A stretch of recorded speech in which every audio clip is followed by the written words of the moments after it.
Hello everyone, welcome to my channel. तो आज हम इस वीडियो में पढ़ने वाले हैं भूगोल से संबंधित कुछ महत्वपूर्ण प्रश्न जो कि आपके राजस्थान में होने वाली प्रतियोगी परीक्षाओं में आते रहते हैं। पहला सवाल है, पृथ्वी की सतह के नीचे पिघली हुई चट्टानें क्या कहलाती हैं? लावा, मैग्मा, बेसाल्ट या स्लेट? तो आपका करेक्ट ऑप्शन होगा मैग्मा। दूसरा सवाल है, कौन सा अक्षांश ग्रेट सर्कल कहलाता है? कर्क रेखा, मकर रेखा, भूमध्य रेखा या आर्कटिक वृत्त? तो भूमध्य रेखा ग्रेट सर्कल कहलाता है। तीसरा सवाल है, वायुमंडल की सबसे निचली परत कौन सी है? तो समताप मंडल है, आयन मंडल है, बहिर्मंडल है या शोभ मंडल है? तो आपके करेक्ट ऑप्शन हो जाएगा शोभ मंडल। दूसरा सवाल है, चौथा सवाल है सॉरी, रिएक्टर स्केल का उपयोग क्या मापने के लिए किया जाता है? वायुमंडलीय दाब, हवा की गति, महासागर की गति या भूकंप की तीव्रता? तो इसका करेक्ट ऑप्शन हो जाएगा भूकंप की तीव्रता। पांचवा सवाल है, विश्व का सबसे बड़ा नदी द्वीप माजुली किस नदी पर स्थित है? गंगा, सिंधु, ब्रह्मपुत्र या अमेजन? तो आपका करेक्ट ऑप्शन हो जाएगा ब्रह्मपुत्र। छठा सवाल है, सर्वाधिक लवणता वाली झील वान झील किस देश में स्थित है?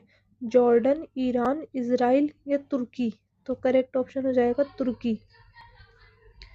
सातवां सवाल है, पनामा नहर किस देश के नियंत्रण में है? तो पनामा नहर संयुक्त राज्य अमेरिका, कोलंबिया, पनामा या ब्राजील? यहाँ तो आपको नाम से पता चल रहा है कि पनामा देश में है पनामा नहर, और वो पनामा देश के नियंत्रण में है। तो करेक्ट ऑप्शन हो जाएगा पनामा। आठवां सवाल है, कोयले का सबसे बड़ा भंडार किस देश में है? चीन, भारत, रूस या संयुक्त राज्य अमेरिका? तो करेक्ट ऑप्शन हो जाएगा संयुक्त राज्य अमेरिका। नवा सवाल, किस महाद्वीप को श्वेत महाद्वीप भी कहा जाता है? तो श्वेत महाद्वीप हम अंटार्कटिका को कहते हैं, क्योंकि यहाँ पे बर्फ ही बर्फ है, तो वो आपको श्वेत यानी कि सफेद दिखाई देता है। 10वां हो जाएगा आपके, चक्रवात को टाइफून किस क्षेत्र में कहा जाता है?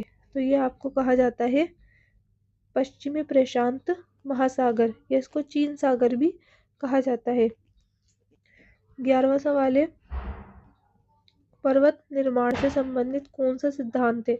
तो ये आपके हो जाएगा प्लेट विवर्तनिकी, प्लेट टेक्टोनिक्स। अगला सवाल है, कौन सा ग्रह सूर्य के चारों ओर सबसे धीमी गति से परिक्रमा करता है? तो करेक्ट ऑप्शन हो जाएगा नेपच्यून। अगला सवाल है, अंतरराष्ट्रीय तिथि रेखा लगभग किस यामोत्तर का अनुसरण करती है? तो ये करती है 180 डिग्री देशांतर। अगला सवाल है, विश्व की सबसे बड़ी कॉफी उत्पादक देश कौन सा है? तो कॉफी उत्पादक देश या कॉफी प्रोड्यूसर देश कौन सा है? ब्राजील। करेक्ट ऑप्शन हो जाएगा सी। अगला सवाल है, ओजोन परत का क्षरण यानी ओजोन लेयर डिप्लेशन किस गैस के कारण होता है? तो ये हमारे होता है CFC गैस, क्लोरोफ्लोरोकार्बन। अगला सवाल है, सौर मंडल का सबसे गर्म ग्रह कौन सा है? तो वो हो जाएगा आपके शुक्र यानी कि वीनस। अगला सवाल है, कौन सा ग्रह लाल ग्रह के नाम से जाना जाता है? तो लाल ग्रह मंगल जो ग्रह है वो लाल ग्रह के नाम से जाना जाता है। करेक्ट ऑप्शन हो जाएगा डी। अगला सवाल है, पृथ्वी के अंदर की सबसे ऊपरी परत क्या कहलाती है? तो सबसे ऊपर की जो परत होती है वो पपड़ी यानी कि क्रस्ट कहलाती है। अगला सवाल होगा आपके, किस ग्रह को सुबह का तारा या शाम का तारा कहा जाता है, यानी मॉर्निंग स्टार या इवनिंग स्टार कहा जाता है? तो शुक्र ग्रह को कहा जाता है।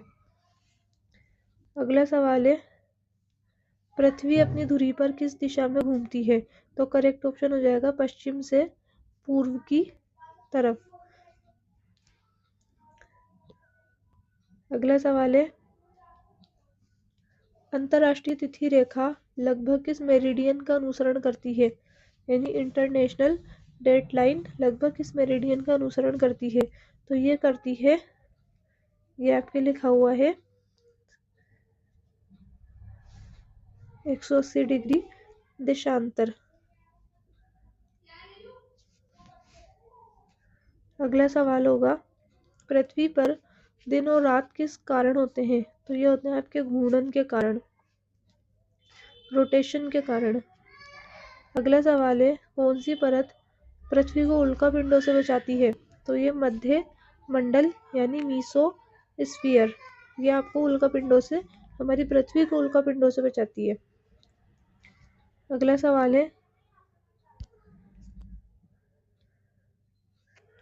सिस्मोलॉजी किसका अध्ययन है? तो सिस्मोलॉजी में भूकंप का अध्ययन किया जाता है। तो ये थे कुछ हमारे सामान्य ज्ञान से संबंधित प्रश्न। तो मिलते हैं नई वीडियो में, जिसमें आपको भूगोल से संबंधित ही नए प्रश्न करवाए जाएंगे।